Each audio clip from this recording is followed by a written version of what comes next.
Hi guys, నేను మీ మధుని. Next నేను రోజులాగానే మార్కెటింగ్కి స్టార్ట్ అయ్యాను. ఇంతలో మన కంపెనీ పర్సన్ సార్ వచ్చారు. సార్ అన్నారు, సార్ ఇవన్నీ మన కంపెనీ రూల్స్ సార్, మీకు ఓన్లీ హ్యాండ్లింగ్ ఛార్జెస్ మిగులుతాయి సార్ అని చెప్పని అన్నారు. ఒరే, మీరిచ్చే హ్యాండ్లింగ్ ఛార్జెస్ నా గోడం రెంట్కి కూడా సరిపోదు కదరా అని చెప్పి నా మనసులో నేను అనుకున్నాను. సరే అని నేను మార్కెటింగ్ స్టార్ట్ చేశాను.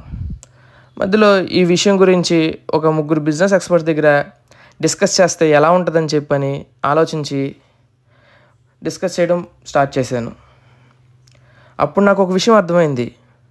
వాళ్ళ యొక్క బిజినెస్ ఎక్స్పీరియన్స్తో పాటు వాళ్ళ యొక్క ఏజ్ ఫ్యాక్టర్ కూడా ఆ యొక్క ఆన్సర్పై ఎఫెక్ట్ చూపిస్తుందని. సో ఓకే అని నేను వాళ్ళు చెప్పిన ఆన్సర్స్ అని మైండ్లో సేవ్ చేసుకుని నేను ఆలోచించడం మొదలుపెట్టాను. తర్వాతే నాకు అర్థమైంది, మార్కెటింగ్లో డిస్ట్రిబ్యూటర్ అనేది మనం ఎక్కుపెట్టిన ధనస్సు లాంటిది.